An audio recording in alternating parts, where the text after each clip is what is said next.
السلام علیکم ورحمۃ اللہ وبرکاتہ۔ میرے پیارے دوستوں بھائیوں، آج کا جو ویڈیو لے کر آئے ہوں وہ خوابوں وغیرہ خوابوں کے بارے میں ہے۔ بیان مفتی طارق مسعود صاحب کے ہے۔ ویڈیو دوسروں کے ساتھ بھی شیئر کرو تاکہ دوسروں تک فائدہ پہنچائے۔ ویڈیو کو بالکل بھی کرنا، چلو ویڈیو آپ کے سامنے پلے کرتا ہوں۔ مفتی صاحب، سوال یہ ہے کہ مجھے نیند میں اکثر بیشتر خواب میں سانپ دکھائی دیتا ہے، اس پر رہنمائی فرمائیں۔ دیکھو، یہ اس کو لوگ مذاق سمجھتے ہیں۔ جس کو بھی نیند میں سانپ، بچھو، چھپکلی، ڈراؤنے خواب آ رہے ہیں، میں یقین سے کہتا ہوں رات کو کھانا جلدی کھائے، تھوڑا کھائے، کھانے کے بعد زیادہ پیٹ بھر کے پانی نہ پیے۔ رات کو جب سوئے تو پیٹ بالکل ہلکا ہونا چاہیے اس کا، اور چت نہ لیٹے، ایسے چت کروٹ کے بل سوئے، پھر کوئی سانپ بچھو خواب میں نہیں آئے گا۔ سمجھتے ہو؟ نہ کوئی ڈراؤنا خواب آئے گا، بالکل آرام سے۔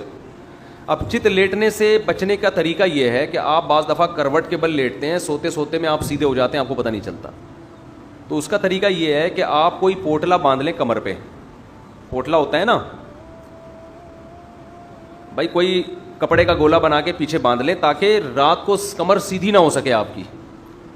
تو حقیقت ہے جب بھی ڈراؤنا خواب آتا ہے نا، آپ دیکھ لینا آپ چت لیٹے ہوئے ہوگے ایسے سیدھے۔ کروٹ کے بل لیٹنے میں خواب نہیں آتے، اور پیٹ جب ہلکا ہوتا ہے رات کو تو خواب ڈراؤنے نہیں آتے۔ آپ خام خام ان خوابوں کی تعبیروں کے چکر میں پڑو گے، لوگ الو بنا کے آپ کو کچھ کا کچھ بنا دیں گے۔ آپ پہ سفلیات ہے، آپ پہ جادو ہے، آپ پہ ٹونا ہے، آپ پہ یہ ہے، آپ پہ وہ ہے، الو بنا کے آپ کا تباہ کے۔ اور اس میں سب برابر ہیں، کیا دیوبندی، کیا بریلوی، کیا اہل حدیث، جو بھی روحانی ٹوپی ڈرامہ ہے وہ سب یہی کام کر رہا ہے۔ تو اس میں دیوبندی، تبلیغی، جہادی، بریلوی، یہ سب چیزوں کی نہیں بحث کیا کرو، سب ایک ہی، اس معاملے میں آگے سب ایک ہی جیسے ہوتے ہیں۔ پھر لوگ کہتے ہیں آپ کے شیخ، میرے شیخ تو یہ کام اللہ کا شکر ہے نہیں کرتے، لیکن اگر بالفرض آپ کے شیخ ہیں تو بھائی ہمارے شیخ بھی، ہم اس چیز میں نہیں مانتے شیخ۔ اول تو اللہ کا شکر ہے ہم ایسے کوئی شیخ بناتے ہی نہیں نا جن میں، تو ہمارے شیخ اس طرح کے نہیں ہیں۔ لیکن ایک مثال دے رہا ہوں کہ کوئی یہ کہے نا مفتی طارق مسعود کے بزرگ تھے وہ یہ کر رہے تھے، بھائی بزرگوں سے علم سیکھا جاتا ہے، اس کے علاوہ یہ ٹوپی ڈرامے، یہ ٹوپی ڈرامے ہی ہیں۔ بعض دفعہ یہ ہوتا ہے کہ وہ بزرگ بیچارہ خود یہ سمجھ بیٹھتا ہے کہ مجھے کچھ آتا ہے، یہ فالٹ ہوتا ہے۔ وہ پھر وہ 2 نمبر بزرگ نہیں ہوتے 1 نمبر ہیں، لیکن وہ اس خوش فہمی میں مبتلا ہوتے ہیں کہ شاید ہمیں آتا ہے یہ، وہ کچھ ایسے واقعات ہو جاتے ہیں ان کے ساتھ، تو وہ بھی غلط فہمی ہے۔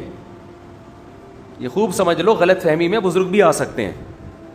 تو وہ یہ سمجھتے ہیں کہ میں نے یوں کیا تو یوں ہو گیا، تو اس کا مطلب جیسے وہ تبلیغی اجتماع میں وہ بڑے اچھے بزرگ بیان کر رہے تھے یار، وہ ان کا نام نکل گیا ذہن سے ابھی، جن کا بڑا خاندانی بیان ہوا تھا، مولانا عبید اللہ صاحب، بڑا زبردست بیان ہوا تھا ان کا۔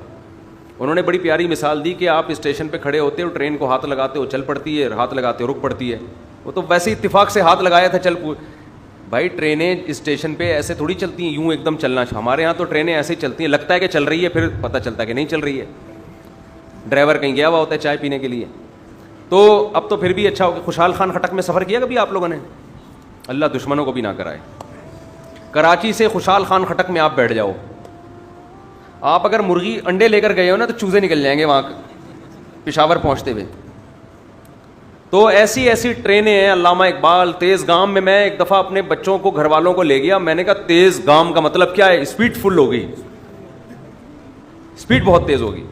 پوری فیملی کو نا میں کراچی سے پنڈی لے گیا، اللہ کی پناہ بیٹھے بیٹھے تھک گئے، اللہ یہیں اسٹیشن پہ کہیں اتار دے، اب ہمارا اسٹیمنا ختم ہو گیا ہے، پہنچ ہی نہیں رہی بھائی، سورج نکل کے غروب ہو کے دوبارہ نکل کے غروب ہو رہا ہے